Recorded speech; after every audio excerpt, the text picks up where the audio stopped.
everyone. It is Monday, which means today is Mondays with Melissa. And we are going to talk today about my conversation with Cassie Day last week, where she shared about how her family became a foster family and how that actually helped her grow as an individual, as a mom, as a friend in so many ways. And she shared some really great tools that she picked up along the way. So if you haven't listened to that episode, I would encourage you to go back and listen and then come back and listen to this one, because today I am going to share my own personal experience with being a foster parent. And I have worked in the child welfare system for about 18 years. And so I could be talking to you professionally. I could be sharing with you about what I have seen and heard as a professional in the world of child welfare, but I'm not going to do that today. I want to share with you from my heart about my own personal experience and some things for you to think about if you are considering becoming a foster parent or are on the journey to becoming one.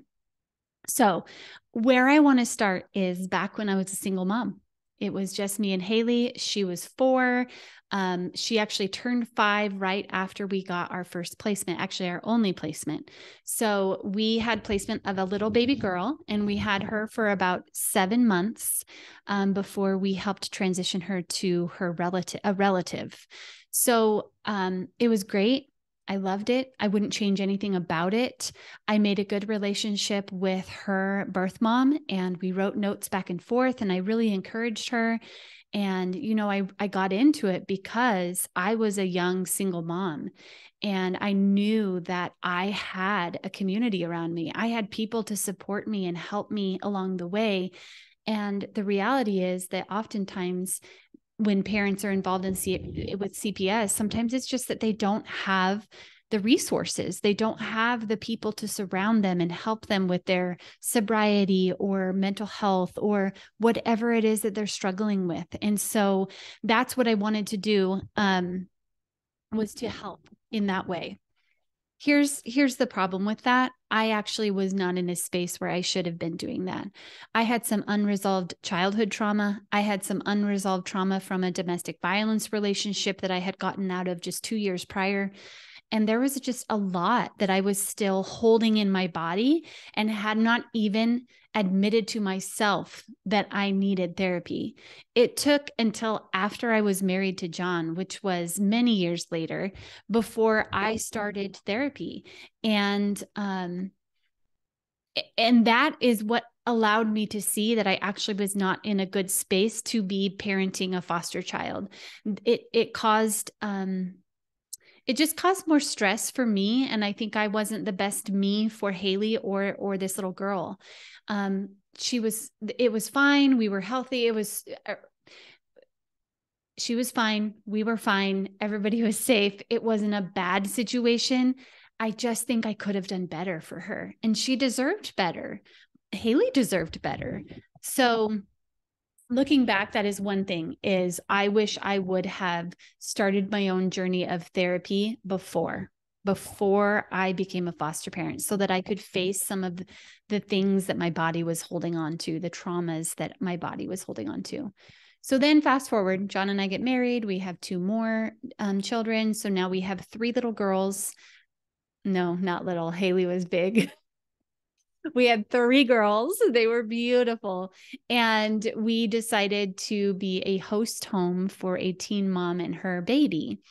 And this was a little bit different than foster care because it wasn't foster care, but we were still doing all the things that a foster parent would do, helping this mama navigate life and do all the things that we have to do as adults, that then you add a baby to the mix. And so we had stepped into that and excited and felt like we were ready for it.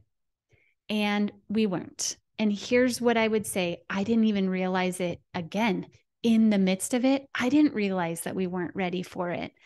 And it wasn't until about a year after it wasn't even that long. It was just several months, I think, after she moved out and we helped her little baby transition to his grandparents, that I discovered TBRI.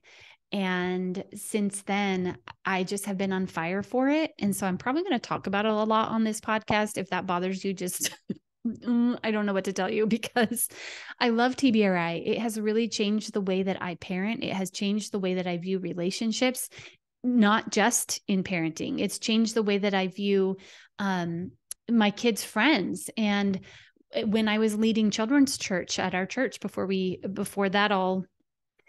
closed, the same thing. I was really encouraging my children's volunteers to be using TBRI and seeing the kids as more than just when they're having big behaviors, they're not just acting out to act out. There's something there. There's a need behind the behavior. And so TBRI really opened my eyes to a different way that can not only help the kids or the individuals that you are interacting with, but it can also lead them to find healing themselves. And so I think that is, if I could give you any advice, if you're looking into becoming a foster parent, or you already are and you're in between placements, or maybe you're in the thick of it right now, it's not too late for you to do your own therapy. It's not too late for you and your significant other to go to therapy together. John and I definitely did that. And again, probably too late, but so glad that we did. And it's not too late for you to learn new techniques, or that's not the right word, for you to learn new strategies that are grounded in connection. It is the difference between discipline grounded in connection when there's big behaviors, and maybe discipline isn't even needed. That's the really cool part about TBRI and connected parenting, is sometimes discipline isn't even needed. It's just seeing what the need is behind the behavior. But it's the difference between connected discipline and fear-based discipline. And I will be honest, the way I was raised, the way John was raised, the way a lot of my peers and people my age were raised was with fear-based discipline. And sure, that might work and there could be change in behavior, but there's not connection. And why would we want change in behavior without connection? Especially when we're talking about kids who have experienced trauma. So I would encourage you to do your own healing, to learn some healthier ways to parent that will just help the kids in your home who have experienced trauma feel safe and start to experience their own healing. And then don't be afraid to ask for help. Help is okay. It's not a bad thing. Okay. So here's the thing. If you are just interested in foster parenting and you haven't signed anything, even if you've already completed a home study, if you don't have a child in your home yet, here's where I would encourage you to start. There's two organizations here I live in Washington State in the Pacific Northwest, and there's two organizations that I would encourage you to volunteer with, both or one or the other. Spokane Angels is amazing, and they support foster families and foster kids.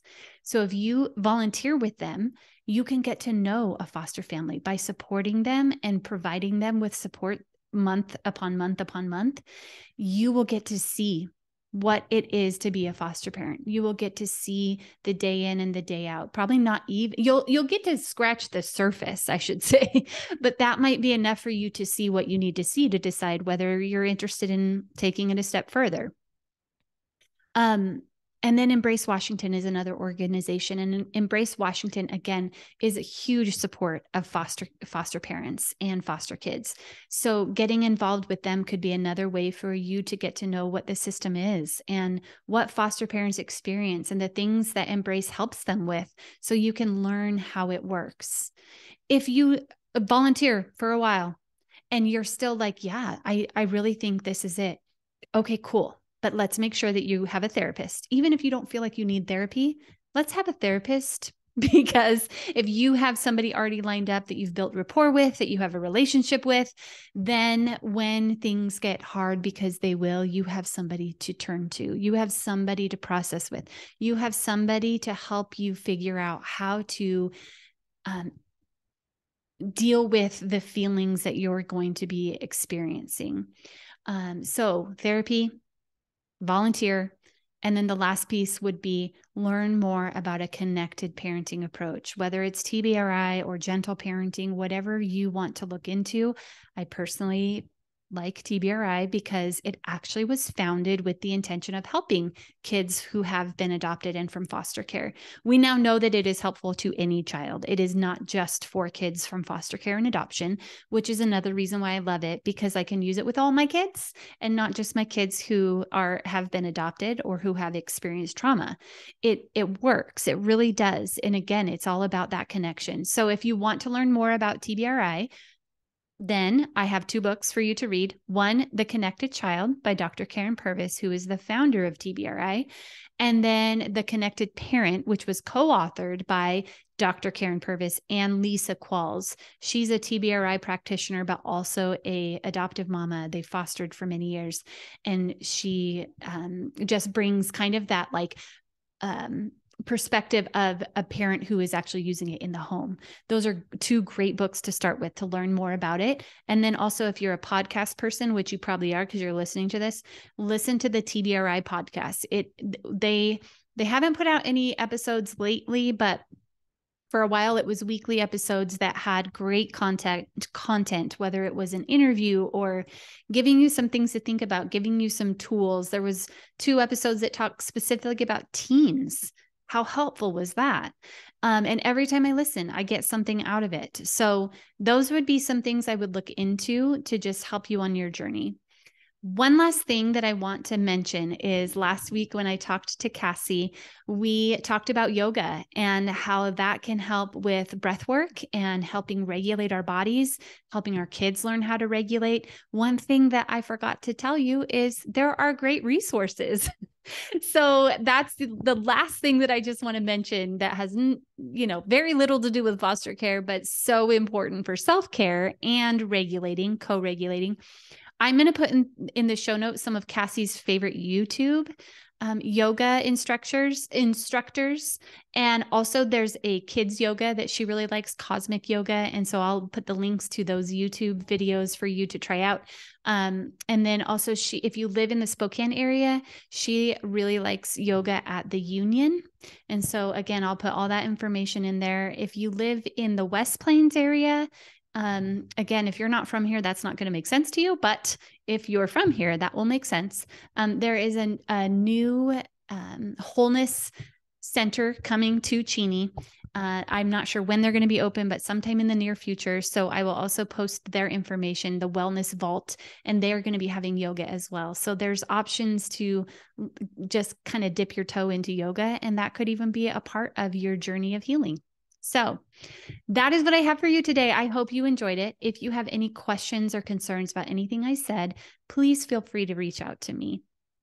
Shoot me a DM on Instagram, email me, go to my website. You can fill out the contact form there. There's so many ways that you can get a hold of me, and I would be happy to have more conversation with you about this. Okay, you guys, one last thing. I know I already said that, but for real, this is the last thing. If you subscribe to the podcast, then every week when I drop an episode, it'll just be right there ready for you to listen.